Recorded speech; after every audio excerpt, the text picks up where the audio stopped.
अब जो रेशो बन रही है कश्मीर के अंदर वोट्स की वो इससे कई गुना जो है ज़्यादा है और कोई कंपैरिजन ही नहीं है किसी भी तरह की जो है वो उसका।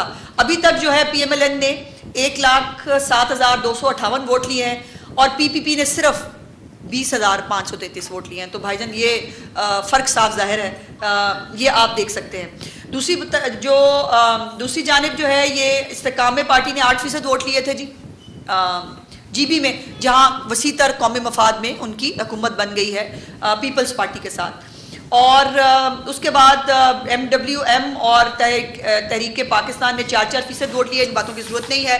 बहरहाल मैंने एक कंपैरिजन आपको जो है वो करके दिखाया कि इसके ऊपर जो कश्मीर का इलेक्शन है उसके अंदर चूंकि वोटर्स की तादाद भी बहुत ज़्यादा है, मुझे पहली पाकिस्तान की जो है वो पॉलिटिकल पार्टी नज़र आई जो इस बात पे खफा है कि टर्नआउट ज़्यादा क्यों है।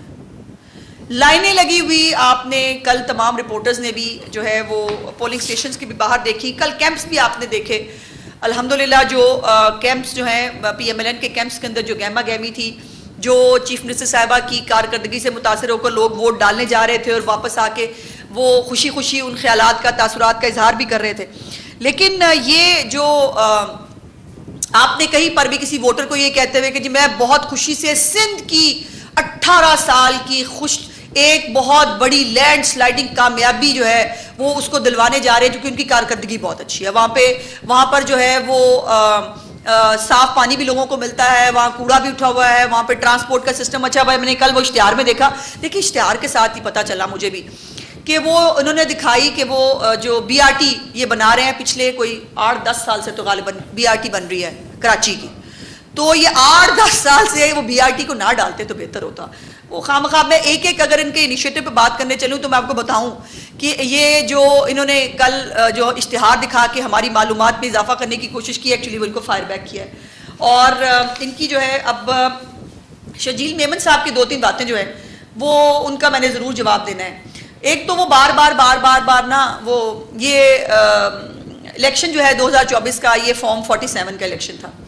तो जो भाईजान जो सिंध की हुकूमत है पीपल्स पार्टी की, बलोचिस्तान की जो हुकूमत है और पंजाब से जो चंद लोग जीते हुए हैं वो भी फॉर्म 47 के जरिए जीते हैं कि वो भी कोई खराती मैंडेट के जरिए जो है वो उनको वहां तक बिछाया गया। और मैंने पिछली दफा भी कहा था कि ये जो अगर इनकी बात के मुताबिक फॉर्म 47 की हुकूमत जो है आप उसको लात मारें, आप कहें कि उसके मैंडेट जो है ये बहुत गलत मैंडेट था और तो हम जो है वो सदर पाकिस्तान से इस्तीफे का ऐलान करा रहे हैं। गवर्नर पंजाब साहब जो है उनका सामान पैक कराएं, वो यहाँ से तशरीफ लेके जाएं, वो जरा हाई मॉरल ग्राउंड्स दिखाएं ना। एक तरफ आप ये बात कर देते हैं, दूसरी बात ये है कि सिंध के अंदर अंदरूने सिंध के अंदर क्या होता है। ओ बाय द वे सांगड़ और मीरपुर में कल वोट ही नहीं पड़ा पीपल्स पार्टी के कैंडिडेट को 3 वोट थे, वो 3 के 3 नून लीग को पड़ गए। Interesting, very interesting. सो ये आप जरा पुल्स से आज़ाद फरमाए ना अंदरूने सिंध के इलेक्शंस को और वहाँ पर रसाई बेहतर कराए ना मीडिया की, तो पता चले कि अंदरूने सिंध में इलेक्शन कैसे लड़े जाते हैं और मुखालिफ उम्मीदवार को तो उठवा देना कुछ ज़्यादा बड़ी बात होती नहीं आपके लिए। कराची में MQM की सीटों के साथ क्या हुआ वो सारी दुनिया को पता है। सो ये जो हम जब कहते हैं कि जी आज़ाद कश्मीर में पीपल्स पार्टी की हुकूमत है, पोलिंग स्टाफ है, पुलिस आपकी है, तो वो कहते हैं कि आज उन्होंने वो दूर की कौड़ी निकाल के लाए हैं। हमारे इस जो है सवाल का जवाब उन्होंने ये निकाला है कि चीफ सेक्रेटरी और जो IG होता है ना वफाक का नुमाइंदा होता है। तो भाईजान सिंध में भी तो चीफ सेक्रेटरी और IG वफाक का नुमाइंदा होता है, वहाँ पे आप कैसे जीत जाते हैं फिर? वहाँ पे भी जो है वो वफाक के नुमाइंदे जो हैं वो होते हुए आप इलेक्शन जीत जाते हैं। और ये ना अब मीठा हप कड़वा कड़वा थू ये इससे लोगों को कोई फर्क नहीं पड़ता, मैं समझती हूँ।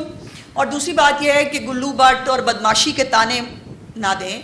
उज़ैर बलोच, रिमांड के फलाने डिमके ये सारे याद हैं, सब याद है, लेकिन अभी तक हम वहाँ जाना नहीं चाहते जहाँ से हम चले थे, जिसके ऊपर जो बेनज़ीर भुट्टो साहिबा ने और मियाँ नवाज शरीफ साहब ने जो मिसाक़े जमहूरियत की थी उसको अगर पैरों में रौंदने का आपको इतना शौक़ आया है तो फिर जवाब तो सारे हैं। कौन सी किस की क्या हिस्ट्री है, कौन सी हुकूमतें कैसे बनी, क्या इस मुल्क के साथ हुआ, तो ये मेरा ख्याल है इस पे बहस फिर कभी और सही, इतना आगे ना जाएं कि पीछे जो है वो मुड़ के जो है वो मुड़ने का कोई रास्ता आपके पास ना रहे। अब ये जो 2.5 साल बाद जो है वो इलेक्शन हारने के बाद आज़ाद कश्मीर का इनको याद आ गया है कि 2024 में धांधली हुई थी और 2024 जो है वो फॉर्म 47 का जो है वो इलेक्शन था। आपकी इन्हीं हरकतों और इन्हीं बातों की वजह से आज़ाद कश्मीर के लोगों ने आपको वोट नहीं डाला। आज़ाद कश्मीर के लोग आपके रोने धोने में इंटरेस्टेड नहीं हैं। आज़ाद कश्मीर के लोग आपकी जो है वो ये जो आप बड़ी बड़ी अंग्रेज़ी की तकरीरें वहाँ फरमाते हैं बग़ैर किसी सब्सटेंस के, और ये नहीं कह पाते कि हम कश्मीर को जो है वो सिंध बनाएंगे। बाय द वे, एक बिलावल भुट्टो साहब की मैं बड़ी मोतरफ़ हूँ, बड़े अच्छे काबिल इंसान हैं।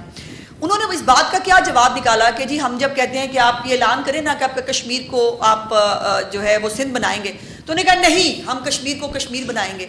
भाई ये तो बात ही नहीं हो रही ना, हम तो गवर्नेंस के मॉडल की बात कर रहे हैं, हम तो परफॉर्मेंस की बात कर रहे हैं। और आप ये सिर्फ इस पॉइंट से बचने के लिए कि आपकी कारकर्दगी चूंकि सिंध में नहीं है, आप ये जुमला नहीं दोहरा सकते। ये बिलावल भुट्टो साहब अपनी हुकूमत को चार्जशीट करते हैं, सिंध की हुकूमत को, जब वो ये नहीं कहते कि हम आज़ाद कश्मीर को सिंध बनाएंगे। मेरी लीडरशिप जो है वो बरमला और फख्र से कहती है कि हम आज़ाद कश्मीर को पंजाब जैसा बनाएंगे। अब आज़ाद कश्मीर को पंजाब जैसा बनने में आज़ाद कश्मीर के लोगों का फ़ायदा है। उनको वहाँ ग्रीन बसेस मिलेंगी, उनको वहाँ जो है वो सहूलियात मिलेंगी, उनको वहाँ 30,000 किलोमीटर जो पंजाब में सड़कें बनी हैं उनको सड़कें मिलेंगी, उनको जो है वो साफ पानी मिलेगा। ये जो नया पॉइंट निकाला बिलावल भुट्टो साहब ने कि जी हम कश्मीर को कश्मीर बनाएंगे, ये उनकी अपनी सिंध हुकूमत के ऊपर चार्जशीट है, चूँकि वो नहीं समझते कि सिंध हुकूमत की कोई ऐसी कारकर्दगी है जिसे कहा जा सके कि वो आज़ाद कश्मीर को सिंध बनाएंगे। शुक्रिया। अच्छा, आप तलखी थोड़ी ज़्यादा हुई है इस सारे माहौल में, देखा है कि इल्ज़ामात की सियासत फिर सर उठा रही है, ये बात रुकेगी कहाँ पर? और दूसरा मेरा सवाल ये है कि आजकल एक डिबेट बड़ी ओपन हुई है कि सूबों की डिमांड है, क्या आपको लगता है कि ये वाकई संजीदा डिमांड है या इसमें भी कोई पॉलिटिक्स है और इसमें भी किसी एक पार्टी को शायद निशाना बनाने की बात की जा रही है? अच्छा, पहले 2 सवाल, पहला सवाल क्या था भाई? मैं तो तुम्हारे दूसरे सवाल में उलझ गई। तलखी, देखिए तलखी एक साइड से नहीं बढ़ती। हम वज़ीर ख़ारजा होते हुए भी बिलावल भुट्टो साहब के हमने वो ताने और वो जहरीली तकरीरें पिछले आज़ाद कश्मीर के जो इलेक्शन में उसमें डाइजेस्ट कर ली थी। तलखी एक साइड से नहीं रुकती, अगर दूसरी तरफ से बात होगी उसका बमला जवाब आएगा, अगर लीडरशिप की तौहीन होगी उसका बमला जवाब आएगा। ये अपनी डोमेन में रहें और ये जो है वो उसको क्रॉस ना करें। दूसरी जहाँ तक सूबों की बात है, अभी पार्टी लीडरशिप की तरफ से मुझे कोई इसके ऊपर पार्टी पॉइंट ऑफ व्यू तो नहीं मिला। मैं अपनी